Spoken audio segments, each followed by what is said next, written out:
तो हेलो दोस्तों, आज हम लेकर आए हैं एक नई कहानी। बड़े घर की बेटी सपनों को पूरा करने के लिए घर से निकलती थी। कभी किसी ने मुझे रोका नहीं था। मैंने जो सपने देखे थे वो मम्मी पापा ने ही दिखाए थे। बेटी, तू ये कर सकती है, वो भी कर सकती है। भाई से लड़ाई होती थी तो रोज, पर दिल बहुत बड़ा था उसका भी। एक दिन घर आने में देर क्या हो गई, वो बेचैन सा हो गया। बहुत सुनाया मुझको, और जब मेरी आंखों से आंसू आ गए तो गले भी लगाया और बोला, देख बहन, हमारी जिंदगी तू ही है, इतनी लेट ना आया कर। अगर ऐसी कोई काम था तो मुझे ही बोल देती, मैं भी तेरे साथ चल देता। कब मैं बड़ी हो गई पता भी नहीं चला। कुछ दिनों बाद ही मुझे देखने वाले आए। मैं उनको पसंद आ गई, और लड़का तो पहले ही मम्मी पापा का देखा हुआ था। पापा के दोस्त का बेटा जो था। अच्छा परिवार था, किसी चीज की कमी नहीं थी उसके पास। मम्मी पापा खुश थे। मैंने भी कोई ऑब्जेक्शन नहीं किया था। शादी से पहले जो रस्में होती हैं वो सब पूरी हुई, और फिर हंसी खुशी दिन कटने लगे। शादी से पहले कभी उनसे मुलाकात नहीं हो सकी, क्योंकि वो दूसरे शहर में नौकरी करते थे। पर हाँ, कभी कभी फोन पर बात हो जाया करती थी। उन्होंने शादी के लिए जो समय तय किया वो ऐसे दौड़ता गया कि मानो उसे किसी को हराना हो। तय दिन आ ही गया।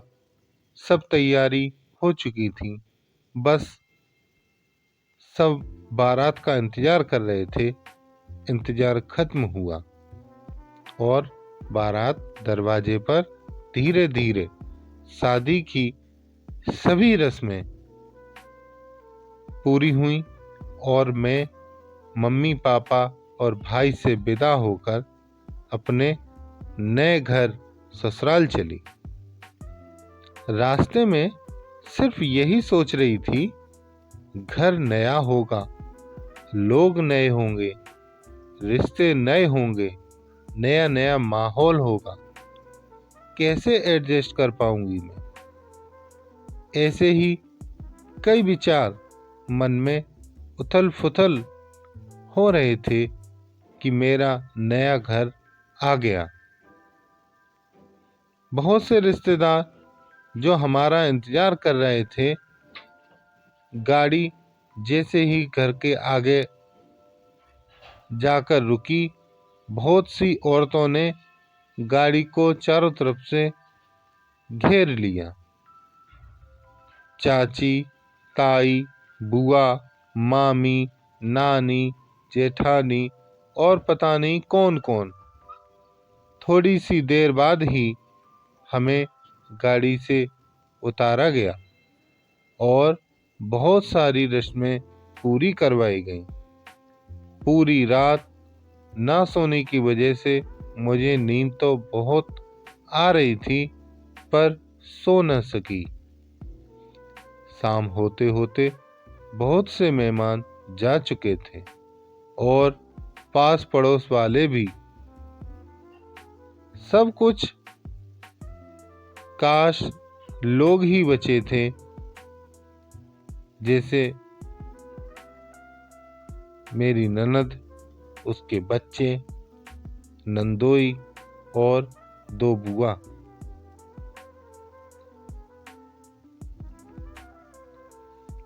राधे, छोटी वाली बुआ का लड़का, और शायद 2-3 और लोग। मेरी नंद मजाक कर रही थी मुझसे, बार बार कोई बात ना करके चेहरे पे अजीब सी स्माइल करती, सिर्फ यही बोलकर चली जाती, भाभी जी, भाभी जी। अगले दिन मैं जैसे ही कमरे से बाहर आई तो नंद मिल गई और पूछा, भाभी जी, पहली रात कैसी रही? मैंने भी कुछ नहीं बोल पाई और बस हल्की सी मुस्कान कर आगे चली गई। दिन से दोपहर से शाम होती गई, मेरे मन में जो सवाल उठ रहे थे उन सब का जवाब मिलता गया। मुझे नंद के बड़े नटखट और प्यारे बच्चे थे, उनका साथ अच्छा लगा। मुझे शादी के बाद 2 दिन तक ही उनके साथ रहने को मिला। वो सब उनकी एग्ज़ाम थी, इसलिए नंद भी बच्चों के साथ चली गई। मैं भी अपने माता पिता और भाई से मिलकर वापस ससुराल आ गई। उनकी नौकरी दूसरे शहर में होने व छुट्टियां पूरे होने के कारण उनको भी जाना पड़ा। जैसा मैं पहले कभी सोचती थी वैसे ही मिले हैं मुझको ये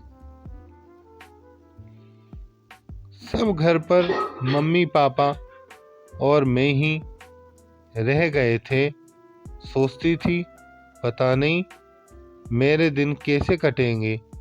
यहाँ पर जैसे जैसे दिन बीतते गए, मम्मी जी और मेरी दोस्ती गहरी होती गई। पापा जी भी अच्छे इंसान हैं, कभी मुझ पर किसी प्रकार की पाबंदी नहीं लगाई। वो तो घर कभी कभी ही आते, पर मम्मी जी से अच्छी दोस्ती होने के कारण मुझे कोई परेशानी नहीं हुई। सच कहूँ तो मैं ससुराल में नहीं, जैसे अपने ही घर में रहती हूँ। कभी अपने मम्मी पापा और भाई की याद ना आए मुझको, इसका भी पूरा ख्याल रखती हैं मम्मी जी। बहुत खुश हूँ मैं यहाँ पर। जरूरी नहीं कि लड़की को ससुराल में बड़ा सा महल, बड़ी सी गाड़ी मिले तो ही बड़े घर की बहू कहलाए। बस ससुराल वाले बड़े दिल वाले मिल जाएं तो भी बेटी बड़े घराने की बहू बन जाती है।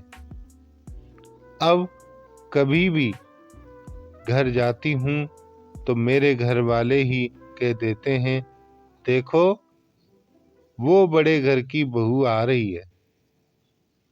तो दोस्तों, ये कहानी यहीं समाप्त होती है।